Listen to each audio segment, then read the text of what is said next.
Please welcome Nate Charles Troisi.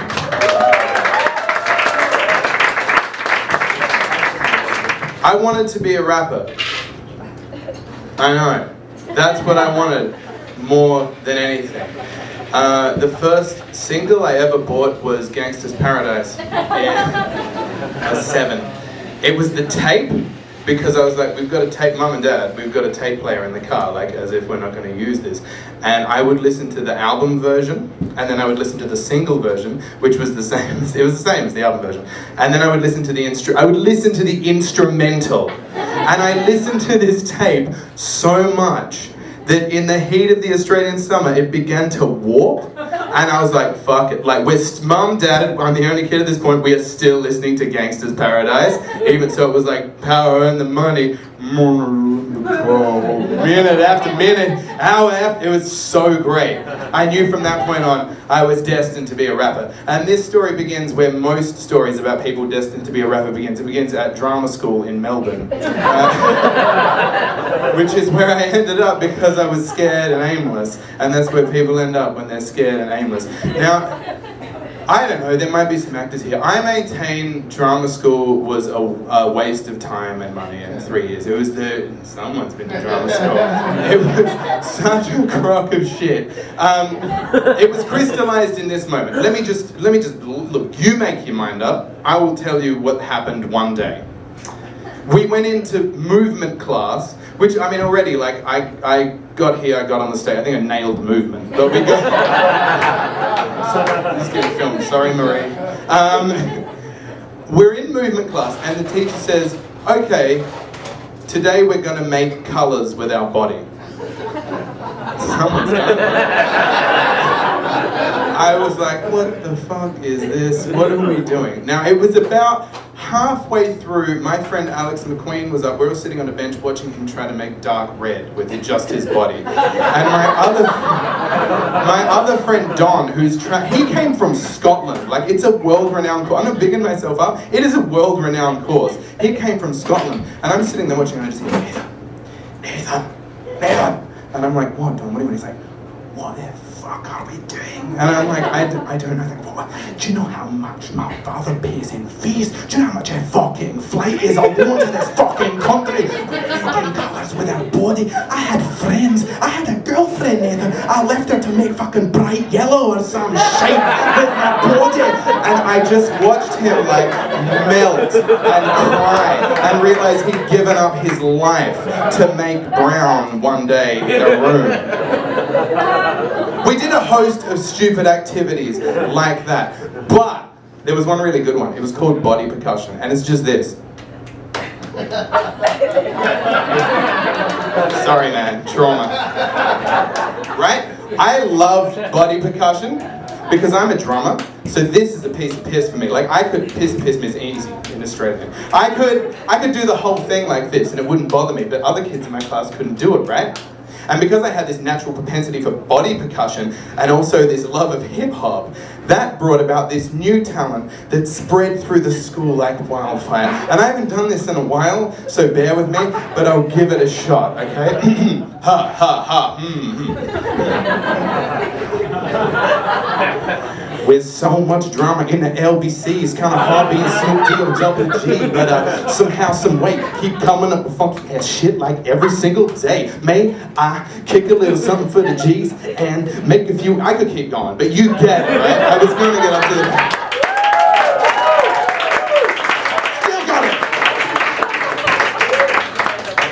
Because I could keep a steady beat and I knew the complete lyrics to more than one Snoop Dogg song, in the context of an Australian drama school, I was a fucking G. Like, I was considered I was an authority on hip-hop culture, like a lot of things I shouldn't be an authority on.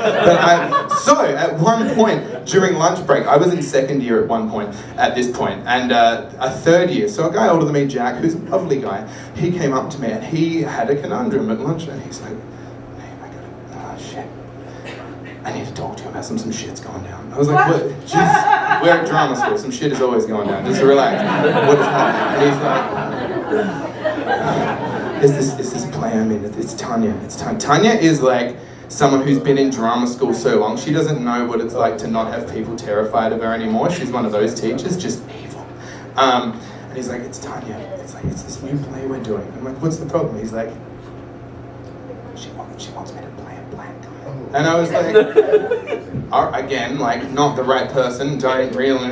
He's like, no, it's, dude, this is so fucked up. He's like, I'm on stage performing, and she just sits in the stalls, and she keeps getting blacker at me while I'm trying to. And I was like, Jack, I'm not really here to deal with a drama teacher's racial insensitivity. Like, and he's like, no, dude, like, she wants me to write a rap for my opening monologue. And I was like, that fucking bitch. How dare she take something beautiful to me and put it in theatre? Like, and I was like, gimme. And I took a pen and a pad and I wrote the longest diss rap against this, like, it was some like Drake Meek Mill shit. Like, I tore her apart, or hit him up if you're from the 90s. But I tore her up, and I was like, ha ha ha, let's laugh, I made fun of her, blah blah blah, that's the end of the story, let's never talk about this again. He gave it to her! What the fuck? He was like, oh yeah, here, I wrote something. I said, don't give it, I literally made fun of everything this woman is about. Like, so I end up in the teacher's office, and they're holding this diss rap. And they're like, what's all this about? And I was like, some dope rhymes. And then they asked this quintessential question that everybody asks an Australian person when they say they like hip hop in Australia. They say, why? How the fuck do you answer that? I was like, it's good, I like it. She's like, well, you're in drama school. Maybe you should think about something that illuminates the world. Maybe you should think about getting into practitioners and theory, and maybe then you'd be a better actor. And I was like, holy shit, maybe I've been drunk this whole time.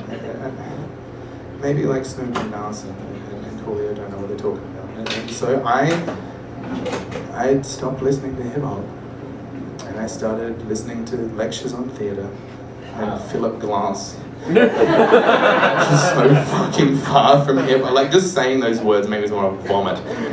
And I listened to it for the rest of the course up until we got to Agents Day. Did you do Agents Day in drama school? Yeah. Oh shit. Agents Day is a nightmare. Basically, all these terrified kids, they vomit their meals for a month, and then they get on stage and all these agents just sit, just masked by the darkness, with headshots of all these kids, and they just write notes while you act. And then they call you, or they don't. And that's Agents Day. And they flew it, just like to add fucking insult to injury, they flew us to Sydney, which I mean, like, you will think, Sydney's a shithole. Sydney is the worst city I have ever been to. If you go to Australia, you know, I was like considering Google mapping things to work out where stuff happened for this story, and I was like, I don't want to look at Sydney, so I didn't even Google map Sydney. That's how much I hate Sydney. Just before I go on stage, this teacher pulls me aside. This is before we go up for Agents Day, which is the most important day to everybody in my class. There are 23 of us, and I love all of them dearly.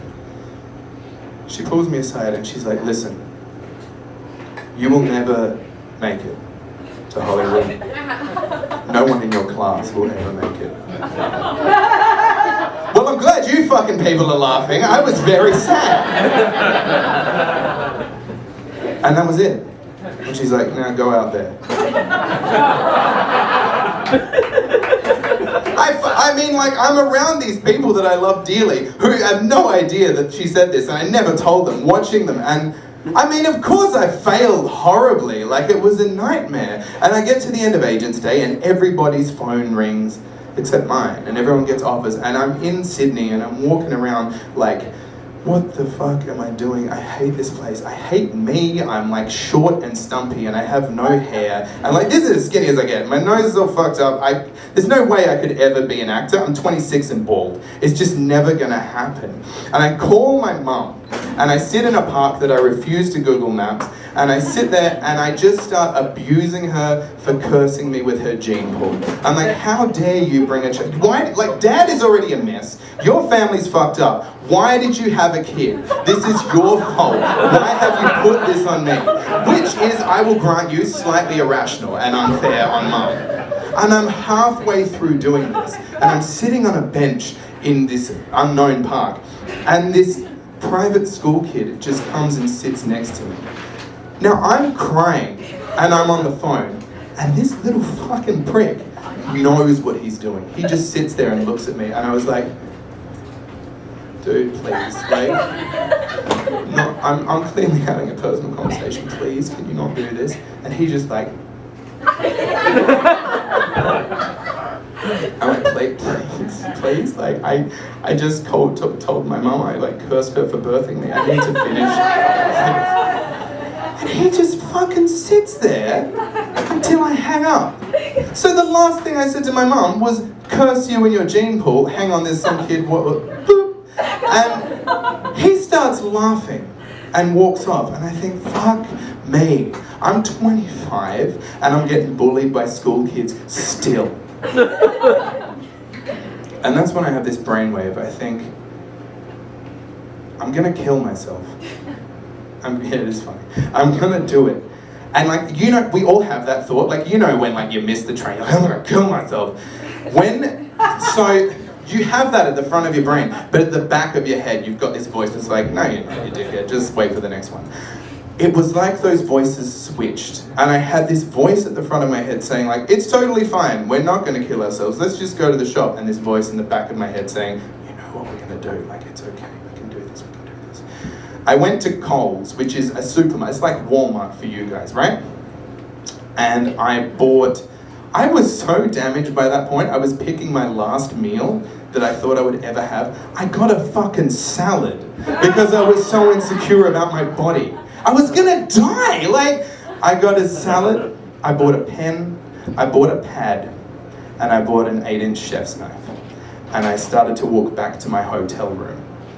And I got my phone out and I thought, okay, I have to listen to like the last song I will ever hear.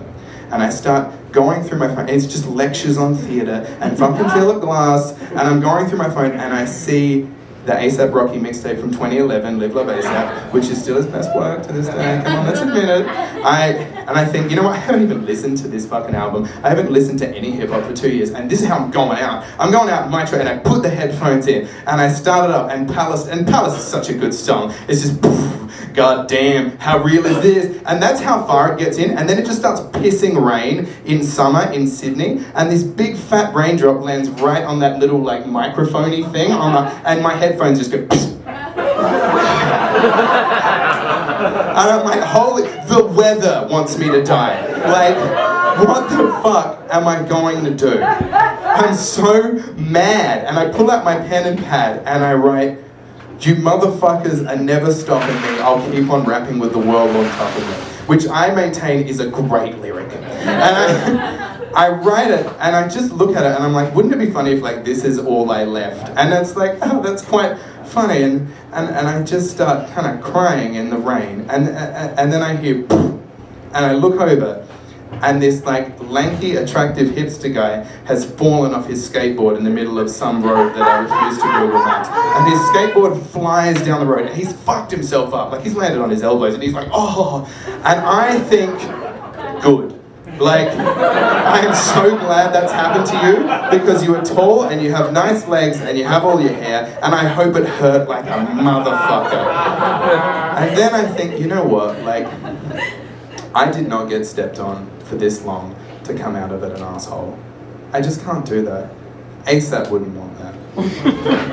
And I go over, I run onto the road, and I grab his board, and I run back to him, and I give it to him, and I help him up. And he's like, yeah, thanks man, I really appreciate it. And he rides off.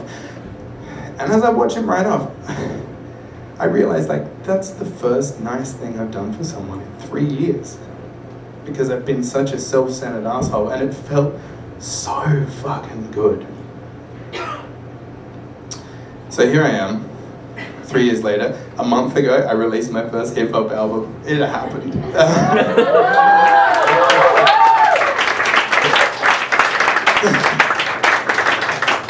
I go back into the shop.